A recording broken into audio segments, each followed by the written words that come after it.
कोई भी शख्स आपके मुआशरे में अच्छा काम कर रहा हो, किसी भी शख्स ने मुल्क व कौम का नाम रोशन किया हो,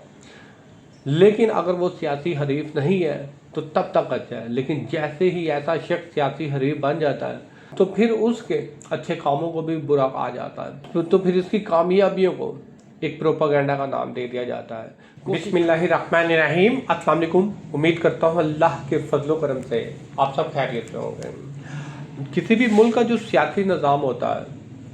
उस सियासी निज़ाम के कौलो फेल को, किरदार को, गुफ्तगू को, रहन सहन को, किस तरह से उस मुल्क का जो सियासी निज़ाम है वो काम कर रहा है, उस सियासी निज़ाम के जो सियासी खिलाड़ी हैं वो किस तरह के हैं, कितने पढ़े लिखे हैं, कितनी दूर अंदेशी रखते हैं, कितने साफ को हैं, कितने खलूस नीयत से काम करते हैं, किस तरह से वो असूलों की सियासत करते हैं, किस तरह से वो अपने हरीफ के साथ आईनी जंग लड़ते हैं, किस तरह से वो मुल्की मफाद के लिए काम करते हैं। अलबत्ता यही सियासी खिलाड़ी किसी भी मुल्क के जो मीडिया है वो उनको कवरेज दे रहा होता है, उनकी गुफ्तगू को, उनके अल्फाजों को press conference, media talk show के ज़रिए दिखा रहा होता है। और इन तमाम चीज़ों का जो गहरा असर है वो आम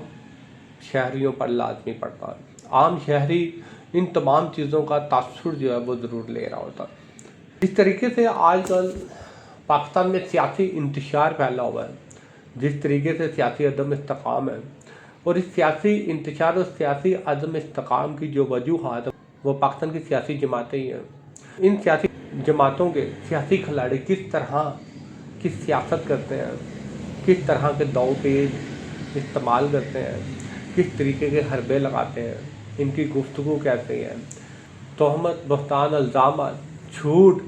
ये सारी चीज़ें जो हैं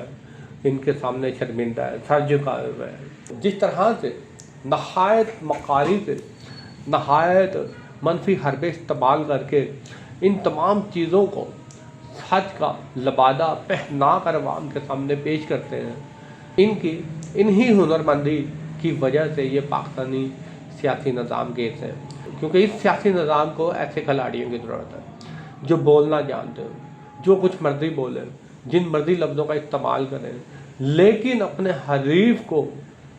एक दफ़ा अवाम की नज़रों में गंदा करना और किसी हद तक करना, जिस हद तक ये जा सकते हैं,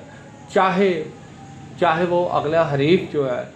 काबिल क्यों ना हो, चाहे वो अगला हरीफ पढ़ा लिखा क्यों ना हो, चाहे वो अगला हरीफ आपके मुल्क का एक कीमती असासा ही क्यों ना हो, चाहे वो अगला हरीफ मुआशरे के लिए बहुत अच्छे काम कर रहा हो जिससे लाखों लोगों को फ़ायदा ही क्यों ना पहुंच रहा हो, चाहे वो अगला हरीफ आपकी आवाम की नज़रों में हीरो ही क्यों ना हो, चाहे वो अगला हरीफ आपके मुल्क का कौमी हीरो ही क्यों ना हो। ये मैं सारी बात इस वजह से कर रहा हूँ,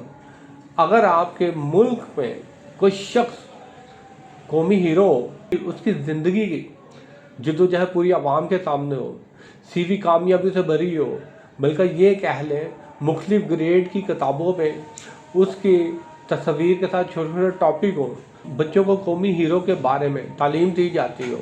उसके फलाही कामों को सराहा जाता हो, लोग उसके फलाही कामों को पसंद करते हो, बल्कि ये कह लें ये आग तब तक ऐसा शख्स सियासी खिलाड़ियों को भी पसंद होता है जब तक वो हरीफ नहीं होता। तब तक सियासी खिलाड़ी ऐसे शख्स को, ऐसे कौमी हीरो को क्रेडिट के तौर पे इस्तेमाल करते रहेंगे, उसकी तारीफ़ें करते रहेंगे, उसका क्रेडिट लेने की हर वक्त कोशिश करते रहेंगे। लेकिन वक्त जब अपना पैंतरा बदलता है, सियासी खिलाड़ियों को जब ये मालूम नहीं होता कि ऐसा शख्स जो है वो भी सियासी मैदान में आएगा, जब इसका हरीफ बनेगा, तो फिर आपके मुल्क की सियासी निज़ाम की जो गुलाजत है वो सही तरह उबलते हुए गटर की तरह, गंदे पानी जैसे गटर से निकलता है, ऐसे निकलती है। शहरी को हकीकत मालूम होती है कि कोई भी शख्स आपके मुआशरे में अच्छा काम कर रहा हो, किसी भी शख्स ने मुल्क व कौम का नाम रोशन किया हो,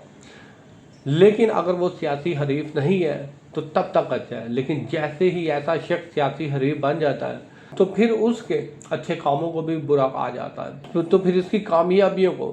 ایک پروپیگنڈا کا نام دے دیا جاتا ہے. کوشش کی جاتی ہے کہ ایسے شخص کو قومی ہیرو کا خطاب نہ ہی دیا جائے بلکہ اس کے تمام کارناموں کو چھپا لیا جائے آنے والی نسلوں تک. یہ ہمارے سیاسی نظام کی ایک اٹل حقیقت ہے. جب تک ایسی سیاست ہوتی رہے گی پاکستان ترقی نہیں کرے گا. شکریہ.